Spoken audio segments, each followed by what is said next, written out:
113쪽부터 제가 다시 이렇게 설명하도록 하겠습니다. 네.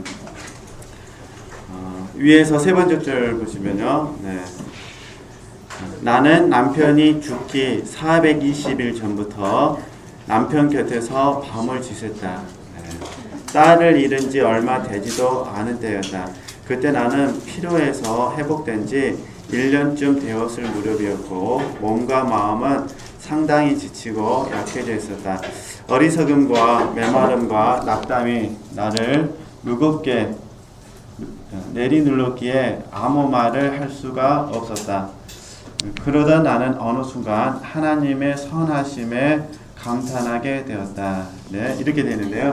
실질적으로 저나 우리 지체들이 이러한 삶을 잘 살기 위해서는 쉬운 문제는 아닙니다만 로마서 12장 1절에서 2절 말씀을 늘 이렇게 묵상해 주셔야 됩니다. 힘들고 어려우실 때마다 로마서 12장 1절에서 2절 말씀을 묵상을 하는데 항상 스스로에게 적용하실 때 우리의 몸은 이미 하나님께 산 제사로 드렸다. 이 영적 예배라고 했잖아요. 몸을 먼저 드렸다는 부분에 대해서 항상 생각을 하셔야 되고요. 그 다음에 이 세대를 본받지 말고, 그러니까 세대를 본받으시면 안 되고 어떻게 합니까? 마음을 새롭게 함으로 그러잖아요. 그러니까 우리가 할 수 있는 부분은 몸을 이미 하나님께 드렸다는 부분에 대해서 하나님께 다시 한번 상기를 하고 우리가 할 수 있는 부분은 마음을 새롭게 하는 여기까지만 됩니다. 분별은 그 다음이면 됩니다.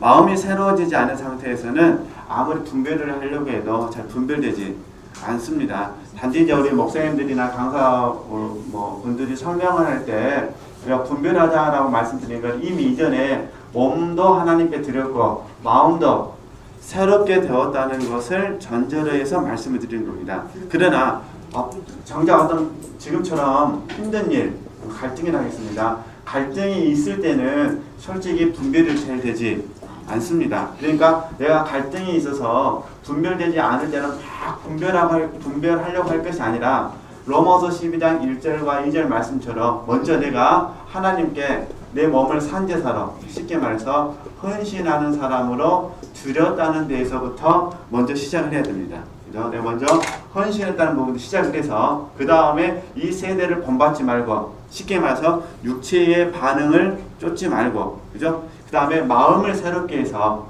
이게 의지를 드리는 부분인데 이 의지를 통해서 마음을 새롭게 한다는 것은 하나님의 뜻대로 내가 살고 싶은 이런 부분이 있잖아요. 이런 부분에 대해서 하나님을 의뢰하면 나도 모르는 순간에 하나님이 나를 변화시켜 주십니다.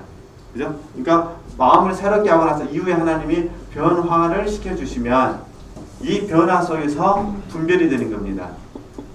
그죠? 하나님의 선하시고 하나님의 기뻐하시고 하나님의 온전하신 뜻에 대해서 분별이 된다 이런 부분입니다. 그래서 이게 마찬가지입니다. 지금 솔직히 이런 상황 속에서 장로경 입장에서는 정말 말은 안 해도 얼마나 힘들겠습니까? 그렇잖아요. 우리 전형적인 시골 할머니로 적용한다면 시골 어머님들로 적용한다면 이놈의 팔자가 세갖고 이러잖아요. 남편 복도 없고 그 다음에 자식 복도 없고 시어머니는 살아서 날 때 힘들게 하고 친정 아버지도 안 계시고 의지했던 분도 안 계시고 지금 그런 상황이지 않습니까? 근데 그런 과정 속에 있었는데 당연히 어리석음과 뭐가 있겠습니까? 메마름과 낙담이 자기를 힘들게 했는데 갑자기 어느 순간 보이시죠? 어느 순간 하나님의 선하심이 어떻게 되죠? 감탄하게 된다. 그러니까 마음을 새롭게 하려는 과정 속에서 갑자기 하나님께서 변화를 시켜주신 겁니다. 변화를 시켜주시니까 분별이 되는 거예요. 하나님 어떤 분이시라는 거죠? 선하시다. 그러니까 하나님의 선하심과 하나님의 우리가 이렇게 구분하잖아요. 기뻐하심과 그죠? 온전하신 뜻.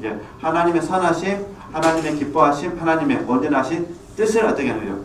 분별한다 이렇게 말하지 않습니까? 그래서 저희들이 파이상 설명했으니까 선하심의 부분은 양심의 문제로 저희들이 적용을 하고 기뻐하심은 영교의 문제로 적용하고 온전하신 뜻은 직관으로 적용을 하잖아요. 이렇게 어쨌든 현재 본문에서만 보면은 마음을 새롭게 하려고 했다. 1년 가까이 이렇게 본인이 간증하고 있으니까 그죠?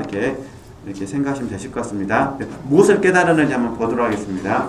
하나님, 여전히 저는 시어머니 옆에 있어야 했으므로 제 십자가는 뭐라고 하죠? 덜어지지 않았습니다. 또 아이에게 여전히 묶여있는 상태였습니다. 그러나 이는 하나님의 지혜임이 분명합니다. 만일 제게 큰 아들만 남았더라면 그 아들을 대학에 보낸 후 저는 베네딕트 수녀회로 들어가 버렸을 것이고, 그러면 저에 대한 하나님의 모든 계획이 어떤 거죠? 좌절되었을 것입니다. 이게 무슨 말이냐면은 잔의경의 그 마음속에 있는 소원은, 잔의경의 소원입니다. 잔의경의 소원은 잘 아신 것처럼 수녀가 되는 거였습니다. 그러잖아요. 어렸을 때부터 수녀가 되고 싶어 했잖아요. 그리고 이제 남편도 죽었으니까 당연히 자기 하고 싶은 뜻대로 하면 어떻게 되는 거죠? 수녀가 되는 건데, 근데 시어머니가 있고, 그죠? 시어머니가 있고 다른 자녀들이 있다 보니까 결국에 가서는 뭐라고, 자기는 수녀의 길을 가지 못했다. 근데 알고 보니까 이 글을 썼을 때는 이미 인생을 어느 정도 경륜을 깨닫거나 쓴 책이니까, 아, 하나님은 자기가 수녀가 되기를 원하지 않으시고 지금 삶 속에서 우리말로 표현하면은 영적 지도자가 되기를 원하신 거죠. 그죠? 현대식 개념으로 설명하면 좋은 말은 아닌데, 평신도 영적 지도자가 되기를 원하신 거죠. 기억을 하시겠죠? 그러니까 신학자가 되거나 이때 당시로는 신부님이 되거나 그런 의미가 아니라, 신부님이나 수녀가 되는 그런 의미가 아니라, 잔의경이 깨닫고 보니까 자기는 뭐라는 거죠? 평신도 영적 지도자로서 하나님께서 자기를 부르셨다는 사실을 깨닫게 되었다. 그때는 깨닫지 못했죠. 네, 이게 어느 누구나 다 그런 것 같습니다. 고통이 있는 가운데는 잘 깨달지 않습니다. 어쨌든 어느 순간 같다는 겁니다. 계속 보도록 하겠습니다. 나는 남편에게 경의를 표하는 뜻에서 장례식을 성대하게 치르려고 했고, 이를 위해 남편이 남긴 재산을 모두 모아드렸다. 그러나 시어머니는 내가 이득을 챙기려 한다면서도 뭐 했다는 거죠? 반대했다.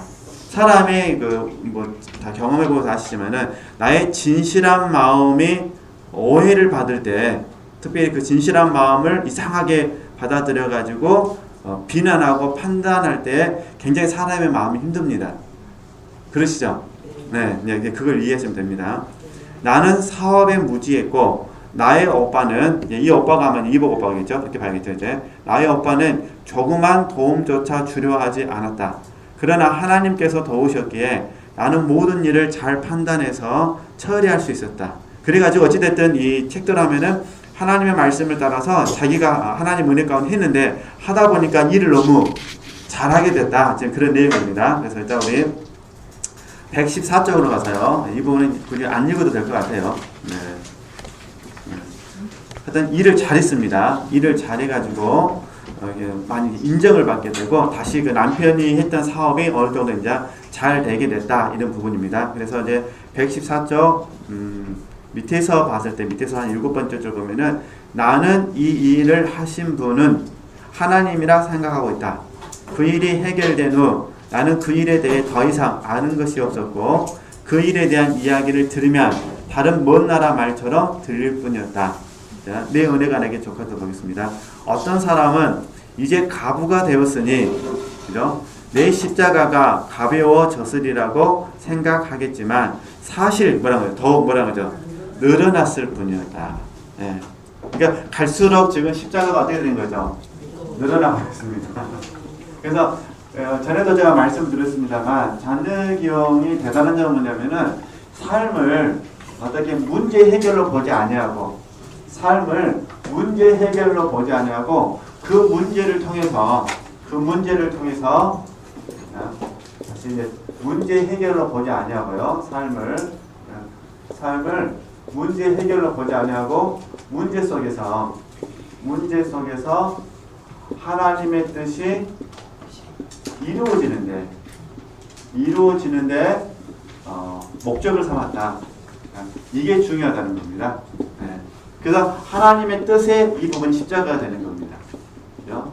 시어머니가 나를 힘들게 하고 하녀가 나를 힘들게 하는 것이 십자가가 아니라, 시어머니를 통해서 하녀를 통해서 이루고자 하시는 하나님의 뜻이 내 십자가가 된다, 이런 부분입니다. 네.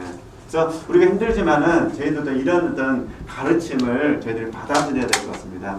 어떤 문제가 찾아오면 문제 해결에 먼저 초점을 맞추지 마시고, 물론 문제는 해결해야 됩니다. 그런데 저 말은 먼저 문제 해결에 초점을 맞추지 마시고 문제 속에서 하나님의 뜻이 무엇인가. 그래서 이걸 저희들이 이제 종합적으로 설명할 때 이제 두 가지 설명하잖아요. 주관적인 구속사와 그다음에 객관적 구속사로 설명을 합니다. 그죠? 보겠습니다. 잔대기록은 이 부분을 어떻게 받고 있는가요? 어떤 사람은 이제 가부가 되었으니 내 십자가가 가벼워졌으리라고 생각하겠지만 사실 더욱 늘어났을 뿐이었다. 하녀의 반항은 더욱 심해졌다. 그녀는 오랫동안 병자인 남편을 수반하면서 너무 힘이 드니까 술을 마시게 됐나 봐요. 술을 마시게 되었다. 이 일이 힘들어 술 기운에 지탱해 온 것이다. 하지만 그것이 이제 뭐가 됐습니까? 습관이 되었고 나이가 들고 몸이 약해지면서 이제는 술을 조금만 마셔도 취할 정도에 이르렀다. 나는 이것을 감춰주려고 했지만 정도가 점점 심해져 더 이상 감추는 것은 불가능했다. 시어머니 역시 그녀의 무절제한 과음을 참을 수 없어서 때로는 내게 불평을 하기도 했다. 그러나 얼마 안 가서 그녀와 합세하여 또 나를 비난하였고 그 일로 인해 그녀의 과음에 정당성을 부여해 주었다. 그죠? 여러분 같으면 여러분이 이제 뭐 자녀에게 무슨 힘이 있겠습니까? 시어머니가 계시는데. 네. 그녀는 집에 손님이 오기만 하면 내가 자기를 어떻게 되죠? 멸시했고 절망에 빠뜨렸으며 나로 인하여 자기가 저주받게 되었다고 소리를 지르곤 했다. 하나님께서는 나에게 한량없는 인내를 허락하셨다. 한량없는 은혜가 아니라 한량없는 인내. 우리는 은혜만 좋아하지 않습니까? 한량없는 은혜. 한량없는 인내를 허락하셨다. 나는 그녀의 격한 욕설에 온유한 사랑으로 애정을 표시했다. 나는 이 모든 일이 주님의 뜻이라는 걸 그죠? 알았다, 그죠? 이게 문제가 해결되는 것이 아닙니다. 문제를 통해서 어떻게 하녀를 사랑할 것이니까. 그러니까 주님의 허락이 없었다면 그녀가 그런 행동을 할 수는 없었을 것이다. 그녀는 자신의 잘못을 깨닫지 못했고 항상 자기가 옳다고 생각했다. 자기가 그렇게 함으로써 주님을 뭐하는 거죠?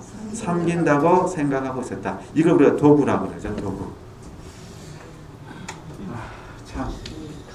네, 도구. 도구요. 우리 지체들은 도구로 사용하고 싶지는 않으시죠? 뭐가 하고 싶으세요? 동역을 하고 싶으시죠? 근데 저도 가만히 생각해보면 저도 동역자가 되고 싶거든요. 근데 하여튼 제가 많은 사람 만나보지 않았으니까 막 몇백 명 중에 한 명은 저로 인해서 제가 도구 되어서 그분에게 스트레스도 줄 수도 있을 것 같아요.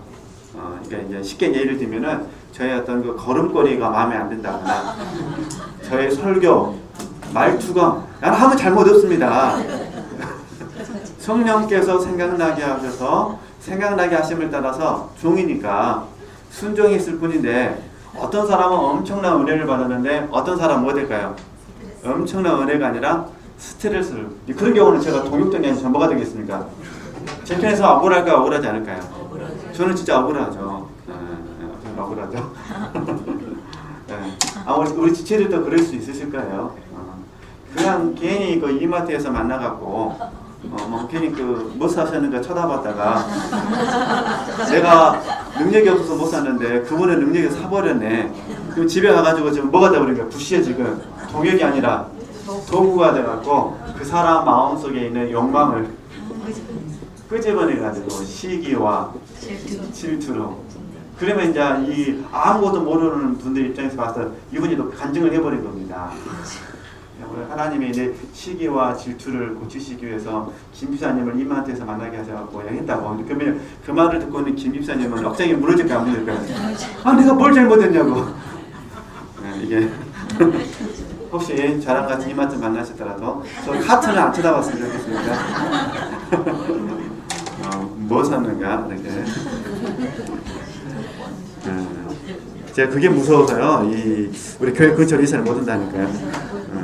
괜히 반바지 입고 저 방림동에 사는데 우리 교인들이 거의 없습니다. 몇 분 있긴 있는데 그분들은 다 뭐 직장생활 하시고 워낙 교회봉사도 열심히 하시니까 길거리에서 저를 볼 일이 없습니다. 왜냐면 다들 뭐 교회봉 오셔서 오니까. 그랬는데 예, 이쪽 이제 우리가 이쪽 방림동 사는데 이쪽 방림동에 있었을 때 아주 편한 마음으로 제가 면도도 안 하고 머리도 안 감고 그냥 반바지 차림에 이제 그냥 아무도 만나지 않을 거 생각하고 예, 집 앞에 있었거든요. 신호등 앞에서 앞에 영역이었습니다. 그런데 훈련생 권사님을 만났습니다. 엄청 저한테 반갑다고 하는데 저는 엄청 반갑게 반가웠는데 엄청 쪽팔려가고요. 그 이후로 제가 우리 집 밖에 나갈 때는 항상 이게 가능하면 신경을 쓰고 나갑니다. 왜냐면은 그분 입장에서 항상 저를 어디서 본 거죠? 교회에서 막 정장 차림으로만 봤는데 거기서 그 심란한 모습을 제가 보여드렸을 때 시험 안 드시기를 어쨌든 갑자기 생각나서 계속 보도록 하겠습니다. 하나의 문제 그거잖아요. 자기가 그렇게 함으로써 주님을 뭐라고 해요? 섬긴다고 생각이 되는 거죠. 남편이 죽기 전 나는 베르토트 신부님을 만나려고 파리에 간 적이 있다. 그분은 나의 지도 신부라는 인물을 귀찮게 여겼고 나 또한 신부님에게 별다른 도움을 받지 못했다. 나는 베르토트 신부님 씨 부인과 함께 피정, 우리식 말하면 수련회입니다. 피정의 시간을 가졌다. 그때 신부님이 나에게 이야기한 시간은 15분 정도밖에 되지 않았다. 나는 신부님에게 무엇을 이야기해야 좋을지 몰랐다. 신부님은 가장 성숙된 은혜를 받았다고 생각하는 사람에게만 이야기를 건넸다. 하지만 나에게는 할 말이 없어 보였고 나 혼자 내버려 두었다. 신부님은 내 기도에는 영이 없다고 생각했다. 나에 대한 그랑제 수녀님의 견해가 잘못되었다고 생각하는 듯 했다. 피정을 하는 동안 신부님에게 닫혀있던 마음은 침묵 속으로 침잠하고 있었다. 한편으로 안심이 되기도 했지만 지도 신부님의 명령을 어기는 것이 두렵기도 했다. 이 두려움 때문에 혹시 내가 주님의 은혜에서 멀어진 것이 아닌가 하는 생각까지 들었다. 내 기도 생활이 비록 보잘것없었지만 나는 다른 사람들의 높은 경지를 질투하지 않았다. 스스로를 무가치하다고 여기며 무의 상태에 나 자신을 가두었다. 내 마음은 하나님의 뜻을 행하고 그분을 기쁘게 해드리고 싶은 갈망이 있었지만 그것을 이루기에는 모든 것이 절망적인 것처럼 느껴졌다. 어찌됐든 이 부분에서 한 문장 더 읽고 할까요? 내가 살던 곳에는 여러 해 동안 교리적으로 의심받던 사람이 있었다. 그 사람은 교회에서 권위가 있는 사람이었는데 그는 나에게 자기를 따르라고 강요하곤 했다. 그 사람은 내 이야기에 단 한마디도 제대로 답변하지 못했다. 반면에 질투심으로 인해 점점 더 나를 이기려 했고 그 때문에 나와 우정을 맺으려 했다. 그의 그런 노력은 2년 반이나 계속되었다. 이분을 같이 이 부분을 좀 설명하도록 하겠습니다. 저나 우리 시체들이 이렇게 깊은 바다가 되기 위해서 열심히 우리가 이 길을 걸어가고 있는데 저 동시에 저희들 또 한편으로는 우리가 이제 깊은 바다가 되기 위해서 훈련을 하고 있습니다. 한편으로는 그러면 동시에 어떤 훈련을 하냐면은 깊은 바다가 되는 훈련뿐만 아니라 또 하나는 동시에 덮은 우물이 되기 위해서 봉환샘이라고 그러잖아요. 덮은 우물 봉환 샘이 되기 위해서 이제 동시에 이제 훈련을 하고 있는 겁니다. 그러니까 한편으로는 깊은 바다가 되고 싶고 또 이게 또 넓은 바다 다 같은 바다니까요.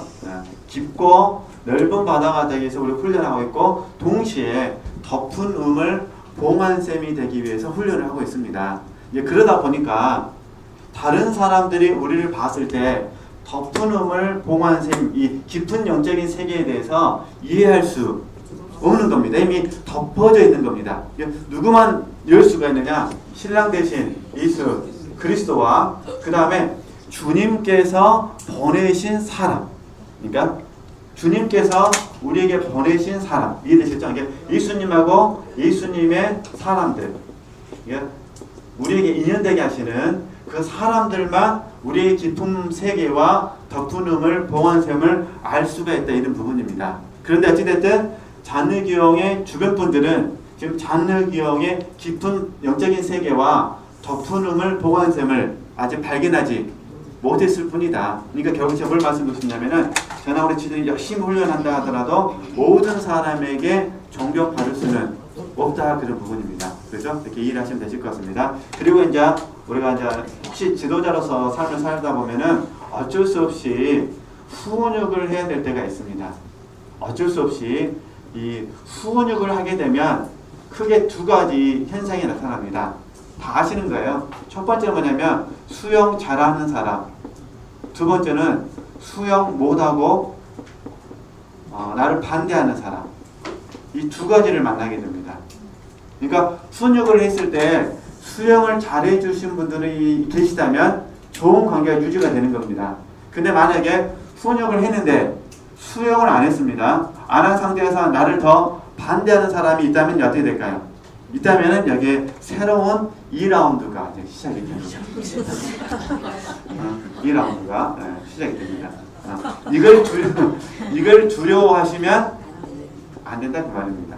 그러면 좋은 지도자 되기 어렵습니다. 저도 이걸 좀 두려워해서 잘 못하는 케이스인데 이제 가면 갈수록 2라운드와 3라운드를 좀 준비하는 맷집을 좀 키우는 영성이 되어야 되는 거예요. 훈육을 좀 이렇게 네, 반드시 반대가 있습니다.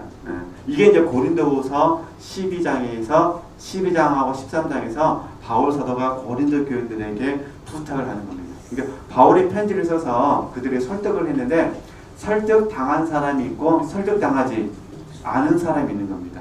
설득당하지 않은 사람이 계속해서 반발을 일으키니까 고린도후서 13장 14장을 좀 읽어보면은 내가 너희들이 갈 텐데 가면 그 사람들을 용서하지 않겠다고 합니다. 이해되시죠? 그러니까 이런 부분이 어려워요. 옛날 우리 어르신들 같은 경우는 훈육을 하면 잘 받아들였다고 하더라고요. 근데 요즘 분들은 훈육을 잘 안 받아들인대요. 뭐 옮겨버린대요. 교회를 옮겨버리고 목사님을 바꿔버린대요. 그러니까 이제 가면 갈수록 훈육을 어디서 뵙게 할 수 없냐면은 강단에서 뵙게 할 수가 없는 거죠. 개인적으로는 할 수가 없는. 왜냐하면 속상해서 마음 상해가지고 떠나버리실까봐 두려워서 이런 얘기를 하시더라고요. 어찌됐든 지금 다시 정리하면은 저나 우리 주체들이 아무리 열심히 훈련을 해도 우리는 그들을 얻기 위해서 덮은 우물을 열어버릴 수가 없습니다. 봉한 샘을 열어버릴 수가 없는 겁니다. 이 덮은 우물과 봉한 샘을 개봉할 때는 바울이 고백했던 것처럼 어떻게 합니까? 부득불 무익하나마 이렇게 합니다. 그러니까 결과적으로 봐서는 내게는 무익합니다. 그에게는 도움이 되겠지만은 내 자신에게는 반드시 무익하다는 겁니다. 그래서 그렇게 아시고 좀 자녀경 입장에서는 좀 힘들었겠죠. 자기는 지금 하나님 임재 가운데 있는데 그걸 그러니까 고위 신부님한테 말해야 되거든요. 지도하는 신부님한테 말을 해야 되는데 그분이 자기를 만나주지 않는 거예요. 영적으로 깊지 않다고. 그래서 얼마나 힘들었겠습니까? 그러겠죠? 네, 그걸 이해하시면 됩니다. 그 다음에 이제 언어적으로 잠깐 정리를 하면은 위에서 6번째 줄 다시 언어만 정리하겠습니다. 스스로를 무가치하다고 얘기하면 이거 따라하시면 안 됩니다. 이게 다 겸손의 표현인데 겸손을 잘못 적용하면 겸량이 되어버리고 겸량이 잘못되면은 자기 비하에 빠집니다. 그래서 이거는 꼭 빛빛이 안에서 마셔야 된다는 거. 이게 성령의 조명하심이 왔었을 때는 우리가 무가치하다는 것을 발견이 되는 겁니다. 그러나 스스로가 해서는 안 된다는 거죠. 스스로를 무가치하다고 여기며 무의 상태에 나 자신에게 무의 상태라는 어떤 의미냐면은 이걸 이제 우리식으로 설명하면은 무의 상태라는 것은 아무것도 없다 그랬잖아요. 이게 쉽게 말해서 혼적인 생명, 생명이 힘을 갖지 못하는 상태, 이게 무의 상태입니다. 우리에게 적용하면은, 그러니까 결국 무의 상태는 그 욕망 자체가 없는 것을 의미하는 게 아닙니다. 이렇게 절대 이해하시면 안 되고 절제의 개념으로 이해하시면 됩니다. 첫 번째가 절제의 개념이고 두 번째는 뭐냐면 있는데 그게 힘을 발휘하지 못하는 겁니다. 있는데 내 영적인 생활에 힘을 쓰지 못하는 거죠. 다시 보면 그래서 여기면 무의 상태에 나 자신을 가두었다. 예를 들면 음식으로 예를 들면은 갑자기 내 마음 속에서 오늘 소고기가 먹고 싶은 마음이 생겼어요. 갑자기 소고기 먹고 싶은 마음이 생겼는데 옛날 같으면 소고기가 먹고 싶은 마음이 있었다면 반드시 먹어야 된다거나 뭐 이런 스타일이었다면 지금은 소고기가 먹고 싶은 마음이 있었는데 잠깐 1초 만에 몸에 안 좋아 라고 딱 했더니 갑자기 먹고 싶은 마음이야. 할렐루야. 이게 있는데 힘을 쓰지 못한다는 거죠. 이해되시겠죠? 그러면 이제 그래서 인간관계에서 내가 A라는 사람하고 10년간 다퉜어요. 다퉈가지고 이제 그래도 화해를 했어요. 주 안에서 화해를 했다 하더라도 그래도 10년간 다퉜기 때문에 비가 오거나 날씨가 안 좋을 때는 가슴 깊은 곳에서 불쑥불쑥 솟아오를 때가 있습니다.